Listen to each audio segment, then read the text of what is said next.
Chemistry online classes में आपका स्वागत है। पिछली क्लास में हमने देखा था कि लेसन कंप्लीट हो गया था अपना इथर, एल्कोहल, इथर और फिनोल वाला जो था वो। और ये जो लेसन कंप्लीट किया था हमने, ये ऑक्सीजन परमाणु रखने वाले क्रियात्मक समूह भाग फर्स्ट था। ऑक्सीजन परमाणु या ऑक्सीजन परमाणु युक्त क्रियात्मक समूह है भाग प्रथम जो था वो हमने कंप्लीट कर लिया था। अब हम ऑक्सीजन परमाणु युक्त क्रियात्मक समूह है भाग द्वितीय जो है वह लेसन दे रहे हैं।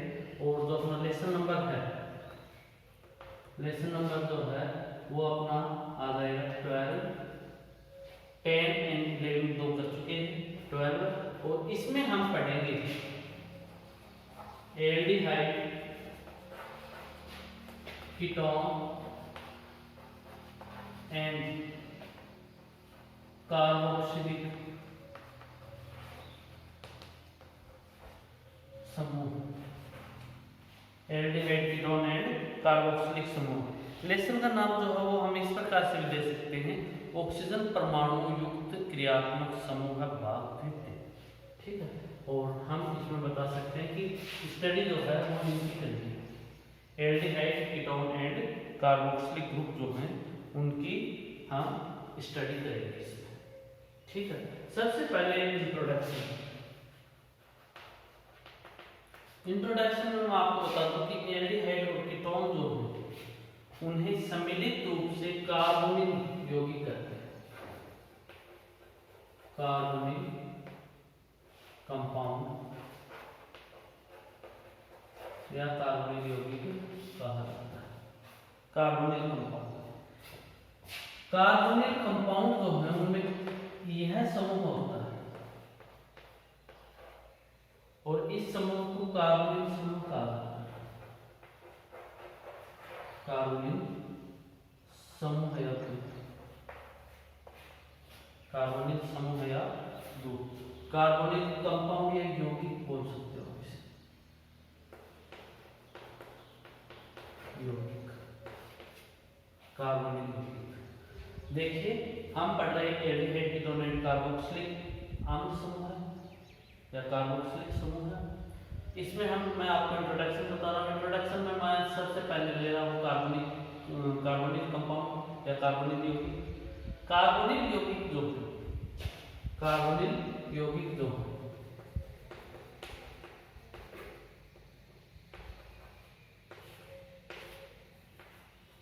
कार्बोनिल यौगिक जो है वो यौगिक हैं जिनमें ये समूह उपस्थित हो,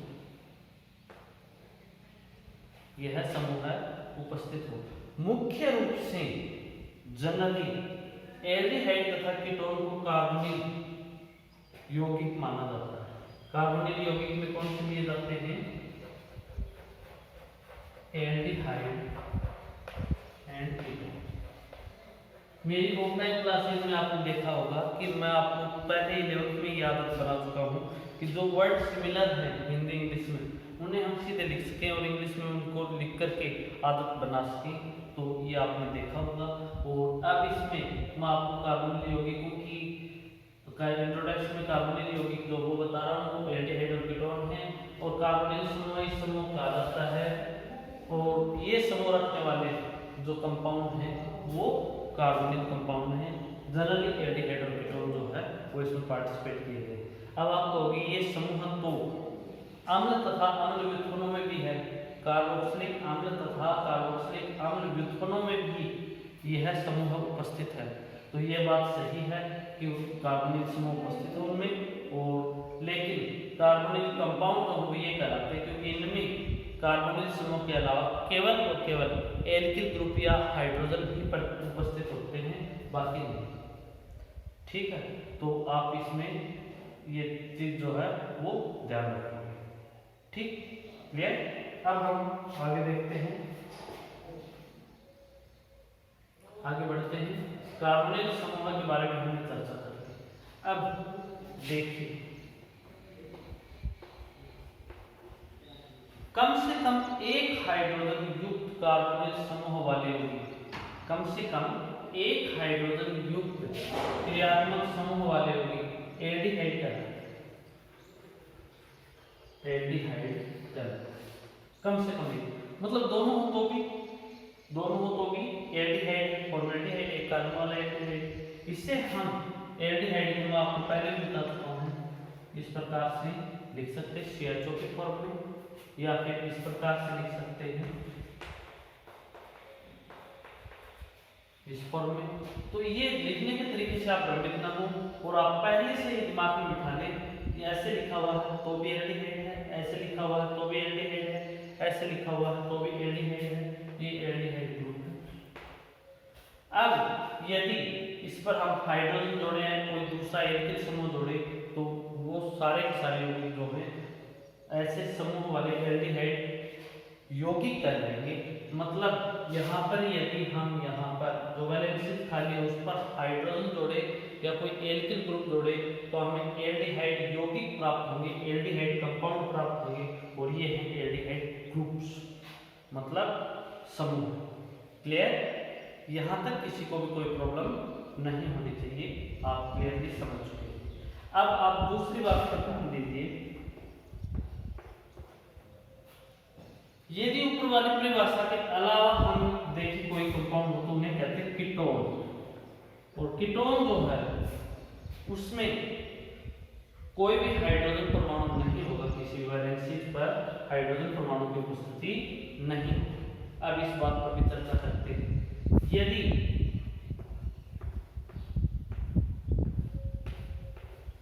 इस प्रकार से कोई एल्किल ग्रुप जुड़ा हुआ है, एल्किल ग्रुप जो है वो जुड़े हुए हैं, तो ऐसे यौगिक कीटोन कहलाते हैं। ऐसे यौगिक क्या कहलाते हैं?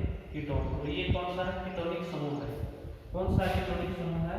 अगर वे हम करें तो ये कीटोनिक समूह, ये है कीटोनिक समूह। तो इस प्रकार से इंट्रोडक्शन हुआ इसका। इंट्रोडक्शन में मैंने आपको बताया कि कार्बोनिल यौगिक जो है वो है एल्डिहाइड तथा कीटोन, और कार्बोनिल यौगिक में कार्बोनिल समूह होता है। कार्बोनिल समूह जो ये है, और इस पर यदि दोनों हाइड्रोजन जोड़ दे या कम से कम एक हाइड्रोजन हो तो ऐसे यौगिक जो है वो कार्बोनिल यौगिक कहलाएंगे। सॉरी, ऐसे यौगिक जो है कम से कम एक हाइड्रोजन जोड़ दे या हाइड्रोजन हो तो ऐसे कंपाउंड्स जो है वो हमारे पास कौन से होंगे? ऐसे कंपाउंड्स होंगे एल्डिहाइड, यौगिक एल्डिहाइड कहलाएंगे। यदि मेरी बात समझ गए होंगे आप, कार्बोनिल समूह पर यदि हम कम से कम एक हाइड्रोजन जोड़े और बाकी एल्किल ग्रुप हो तो उस स्थिति में दोनों भी हाइड्रोजन हो सकते हैं, तो उस स्थिति में यौगिक एल्डिहाइड कहलाएंगे। ठीक है, कार्बोनिल यौगिक जो हो एल्डिहाइड कहलाएंगे। दूसरा कार्बोनिल यौगिक यदि हम एल्किल ग्रुप जोड़े, यदि हम क्या जोड़े? एल्किल ग्रुप जोड़े, दोनों ही एल्किल ग्रुप हो, न कि हाइड्रोजन हो, तो उस स्थिति में ऐसा समूह है कीटोनिक समूह कहलाता है। कीटोन समूह है कहलाता है, कीटोन समूह ये होता है। अब ये कार्बोनिल की संरचनाएं हैं, तो इस प्रकार के ग्रुप को हम कीटोनिक ग्रुप कहते हैं। और आगे हम देखें कार्बोक्सिलिक अम्ल और अम्ल समूह के बारे में आपको पहले ही बता चुका हूं। उसमें कार्बोनिल समूह होता तो है, लेकिन एक संरचना हाइड्रोक्सी समूह से पूरी होती है, हाइड्रोक्सी समूह से पूरी होती है। तो ऐसी यौगिक जो है वो कार्बोक्सिलिक एसिड कहलाती है। इसकी अलग से हम स्टडी करेंगे, इसकी स्टडी हम अलग से करेंगे। और इस OH की तरह यदि भिन्न भिन्न समूह हो तो इन्हें कार्बोक्सिलिक अम्ल समूह कहते हैं। जैसे कि Cl हो तो एसिल क्लोराइड, और यदि Cl ना हो करके और दूसरे कोई भी लेते हैं हम, जैसे NH2 हो तो एमाइड, और यदि एल्कोक्सी ग्रुप हो तो एस्टर, और यदि एसिटेट ग्रुप हो या कार्बोनेट समूह हो तो अनहाइड्राइड जो वो होते हैं। वो हम अलग से स्टडी करेंगे, कोई बात नहीं, यदि आप जितना समझ पाए उतना अच्छा है। बाकी मैं बता भी चुका हूँ वैसे पहले, आप समझ गए तो अच्छी बात है, बाकी इसकी अलग से स्टडी करेंगे। ये थे इनका इंट्रोडक्शन। अब हम आगे बढ़ते हैं, ये इंट्रोडक्शन था, अब हम आगे चलते हैं। कार्बोनिल समूह है जो है वो CO समूह है, और उसके बारे में मैंने आपको बता दिया कि दो होते हैं। अब हम नेक्स्ट स्टडी जो है वो लेते हैं नोमेनक्लेचर या नामकरण।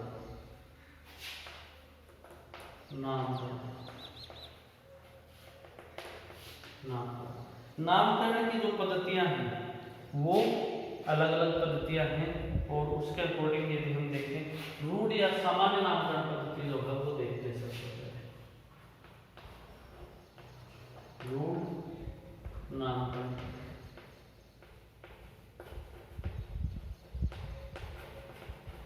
रूढ़ नामकरण पद्धति में क्या होगा?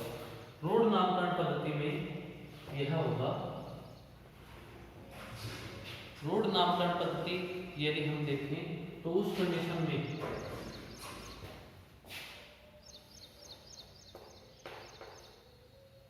रूढ़ नामकरण पद्धति यदि हम देखें तो इसमें कार्बोक्सिलिक यौगिक जो है उनके जो रूढ़ नाम है उन्हें उनसे ही व्युत्पन्न माना गया है। देख लीजिए एक बार, कार्बोक्सिलिक अम्ल जो है HCOOH, और इनको स्रोत के हिसाब से नाम दिया गया था, इसका नाम था फार्मिक एसिड, फार्मिक अम्ल। ठीक है, इसी प्रकार से एसिटिक एसिड, और बाकी नाम भी हमने देखे थे, propionic acid.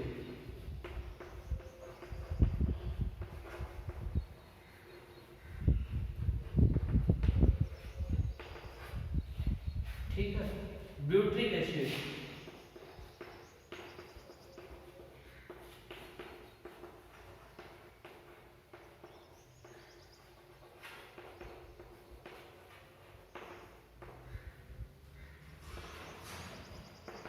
Butyric acid,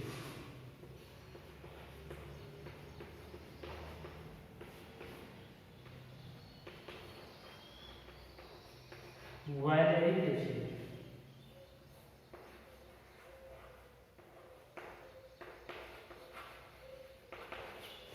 valeric acid या वायलेरिक अम्ल। ये इस प्रकार से हम देखेंगे, इनके नाम जो हमने दिए थे स्रोत के हिसाब से, रूढ़ नाम दिए थे स्रोत या गुणों के हिसाब से, स्रोत या इनकी प्रॉपर्टीज थी उसके हिसाब से हमने नाम दिए।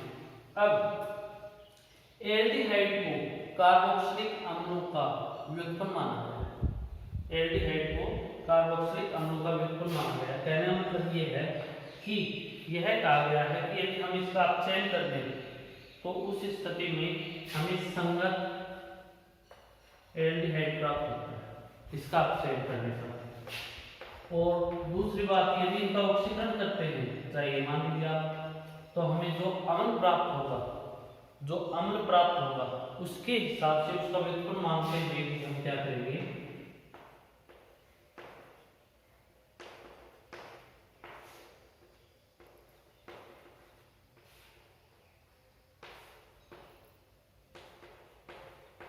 एच से अपचयन और O से ऑक्सीडेशन है। ठीक है, अब दोबारा ध्यान दें इस बात पर, कार्बोक्सिलिक अम्ल जो है उनका व्युत्पन्न माना गया है एल्डिहाइड को। तो एल्डिहाइड जो है उनकी जो नेम है, ट्राइबल नेम, रूढ़ नाम, वो उनके व्युत्पन्न नाम के हिसाब से दिए गए हैं। जैसे फार्मिक अम्ल के अपचयन से बना फार्मेल्डिहाइड। अदर हैंड हम ये भी कह सकते हैं कि फार्मेल्डिहाइड के ऑक्सीडेशन पर, ऑक्सीकरण पर फार्मिक अम्ल बनता है, तो उसका हम व्युत्पन्न मानते हैं और इसे फार्मेल्डिहाइड से लिख देते हैं। ठीक है, दूसरा है यह है एसिटिक अम्ल के अपचयन पर हमें एसिटैल्डिहाइड प्राप्त होगा, या एसिटैल्डिहाइड जो है, या दूसरी बात यह है कि इस एल्डिहाइड का यदि हम ऑक्सीकरण करें तो एसिटिक अम्ल बनता है, इसलिए इसे एसिटैल्डिहाइड कहते हैं। इसी प्रकार से प्रोपियोनेल्डिहाइड,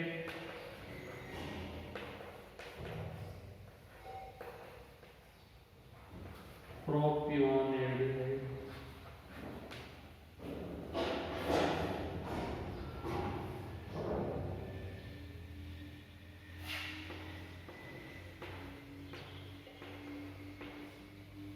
प्रोपियोनेल्डिहाइड के बाद ब्यूटेल्डिहाइड,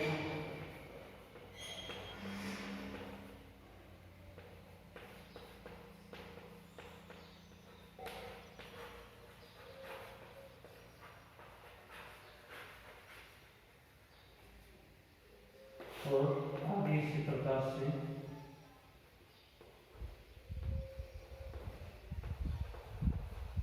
वाइल्ड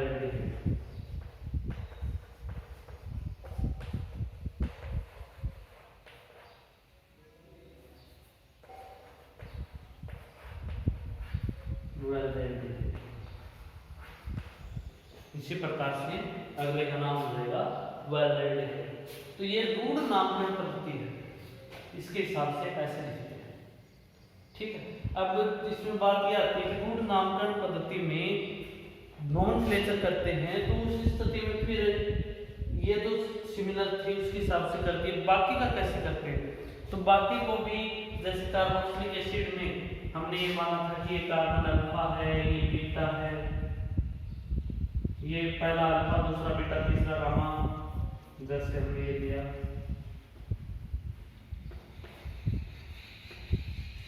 अल्फा बीटा गामा। तो इस तरीके से इन पर जुड़े हुए समूह को लिखते हुए भी नॉमेनक्लेचर किया जा सकता है। जैसे फॉर एग्जांपल मैं आपको बता दूं,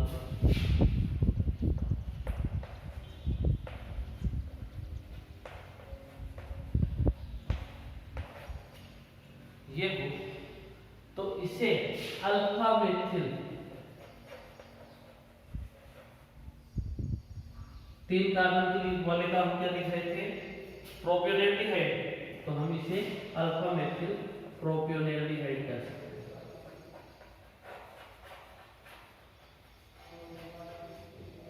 अल्फा मेथिल प्रोपियोनेल्डिहाइड। ठीक है, अब इसे ये तब है स्थिति जब हम इसे इस प्रकार से कोई और कंपाउंड जो है वह इससे जटिल हो। तो थोड़ा सा एक बार इस बात पर थोड़ी सी गौर करना, इसका नाम जो है वो आइसो प्रीफिक्स लगा करके भी लिखा जा सकता है। मतलब यह है आइसो ब्यूटाल्डिहाइड है तो आइसोब्यूटिक अम्ल से बना है, इसलिए इसे आइसोब्यूटाल्डिहाइड से भी लिख सकते हैं। ये न लिख करके, और इसे मैं एक बार थोड़ा सा चेंज करूंगा, इसे एग्जांपल जो हो प्रॉपर्ली नहीं ले पाए हम, इसे हम लिखेंगे आइसोब्यूटाल्डिहाइड, आइसोब्यूटाल्डिहाइड लिखेंगे इसका। अब यहाँ पर ध्यान दें आइसोब्यूटाल्डिहाइड, फिर ये अल्फा बीटा वाली बात कब है? ये कोई अदर ग्रुप जुड़ा हुआ जैसे ये CH3 CH, तो ये हो गया आपका अल्फा ये बीटा। अल्फा क्लोरो प्रोपियोनेल्डिहाइड,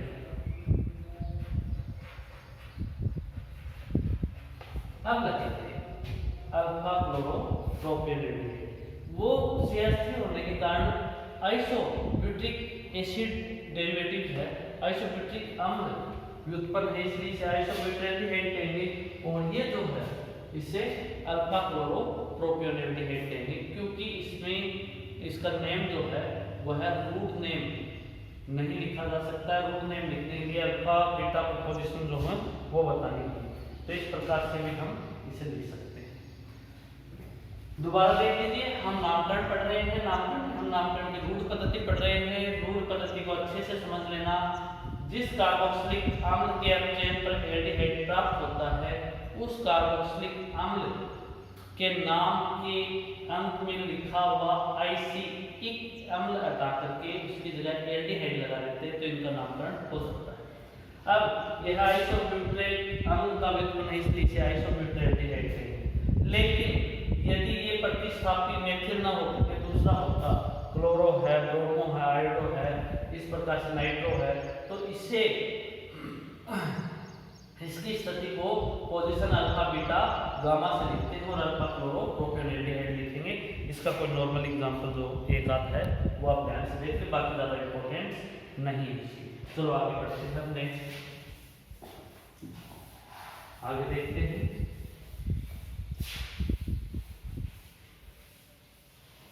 यदि कीटोन हो तो उस स्थिति में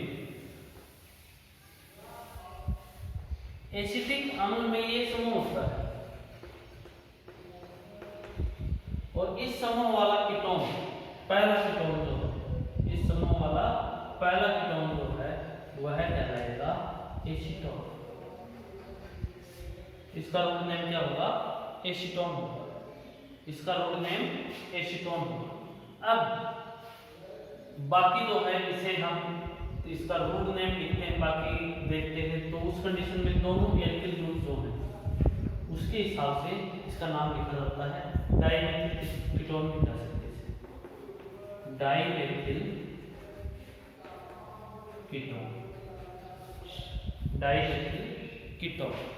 तो इसका ये नहीं, मतलब दोनों एल्किल समूह का नाम लिख करके लास्ट में अंत में कीटोन लिख दीजिए, आपके पास उसका सामान्य नाम हो जाएगा। अब देखिए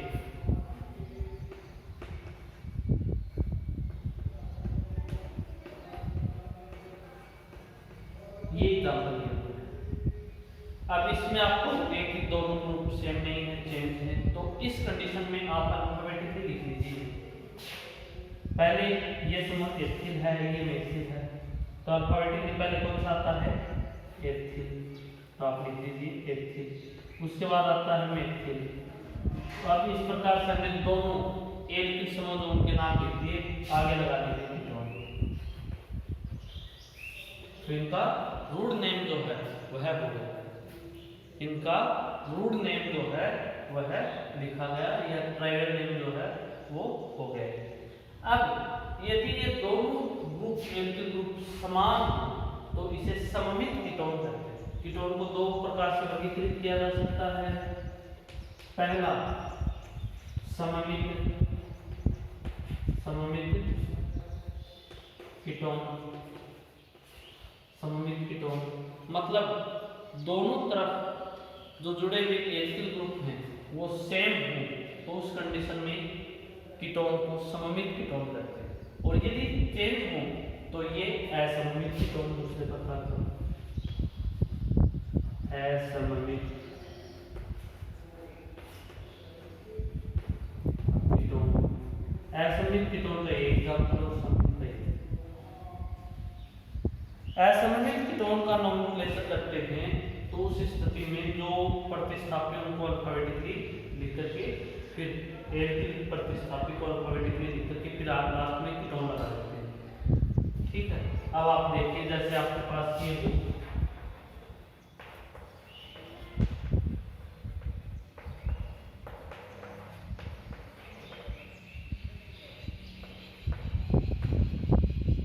अल्फाबेटिकली लिख दीजिए। ये तो आइसोप्रोपिल हो गया, तो ये हो गया एथिल, तो अल्फाबेटिकली एथिल पहले है, एथिल आइसोप्रोपिल,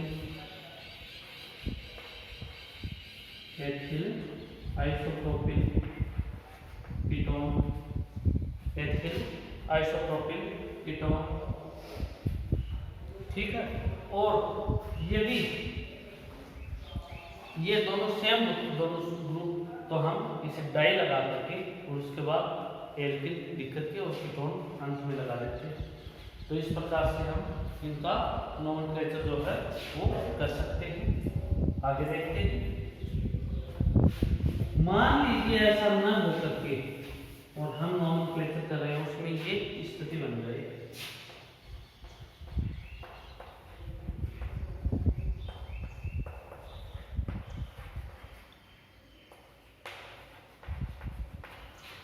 ये कंपाउंड, तो अब हम दोनों एल्किल ग्रुप जो हैं उनको नहीं लिख सकते, इसलिए हम क्या करेंगे, इसलिए हम ये करेंगे कि पहले कार्बन को अल्फा कार्बन करेंगे, तो दो अल्फा हो गए। पहचान कैसे करेंगे अलग अलग, कि कौन से अल्फा कार्बन पर क्लोरो ग्रुप जो है वो जुड़ा हुआ है, इस पर जुड़ा हुआ है, इधर वाले पर जुड़ा हुआ है, तो हम इसे अल्फा बीटा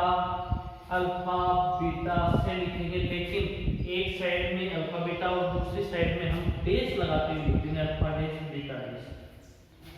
कॉमन नोमेनक्लेचर में हम इसे अल्फा डैश बीटा डैश एक साइड को और एक साइड को अल्फा बीटा से लिखेंगे। जनरली किसे लिखें डैश लगा करके और किसे प्रायोरिटी देकर के सीधे अल्फा बीटा से लिखें। तो यहाँ पे भी थोड़ा सा ध्यान दीजिए कि यदि प्रतिस्थापित पहले आता है, सब्स्टिट्यूशन ग्रुप पहले आता है, तो उस तरफ आप अल्फा बीटा से लिख दीजिए, और दूरी पर है तो उसे अल्फा डैश बीटा डैश से दे दीजिए। अब इसका जनरल नेम जो है वो लिखते हैं। जनरल नेम लिखते हैं तो अल्फा क्लोरो, उसके बाद alpha chloro ethyl, alkyl group alpha chloro ethyl. उसके बाद दूसरा किधर है, बीटा डैश पर है, बीटा डैश क्लोरो एथिल, और उसके बाद कीटोन लिख दीजिए। उसके बाद क्या लिखोगे, कीटोन। तो इसका जो रूट या साधारण नाम है वो आ जाएगा ट्राइवल नेम, या हम इसे कह सकते हैं रूट ही। Alpha chloro ethyl, beta chloro ethyl, ketone. ये अल्फा क्लोरो एथिल है, ये बीटा क्लोरो एथिल है, और एक तरफ हमने अल्फा बीटा जो है वो हमने सीधे लिखे, दूसरी तरफ डैश से लिख दिए। तो alpha chloro ethyl, beta dash chloro ethyl, ketone. इस प्रकार से हम इसका नोमेनक्लेचर जो है वो कर रहे हैं। और आगे चलते हैं। ये तो हमारे पास ट्राइवल नेम है, रूट नामकरण पद्धति थी।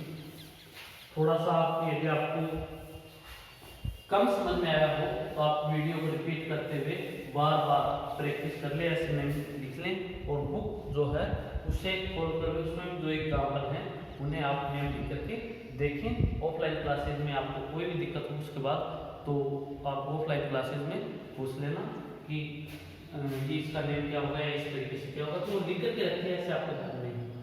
दूसरा जो है वह है आपके पास नोमेनक्लेचर होगा IUPAC नामकरण। IUPAC नामकरण कैसे करते हैं तो इसके लिए आपको पढ़ाया हुआ है, इसलिए मैं शॉर्ट में बताऊंगा यहाँ पर। IUPAC नोमेनक्लेचर या IUPAC नामकरण, इसके लिए आपको मैंने बताई 3 स्टेप्स, ठीक है, और वो आप फॉलो करें। अब मैं शॉर्ट में बता रहा हूँ तो कैसे बताऊंगा आपको, तो मैं शॉर्ट में बता दूं कि ये hमारे पास था एल्डिहाइड और ये हमारे पास है कीटोन। इसमें R बराबर H भी हो सकता है और R बराबर एल्किल ग्रुप जो है वो भी हो सकता है, कोई भी एल्किल ग्रुप हो सकता है, तो R बराबर H भी हो सकता है।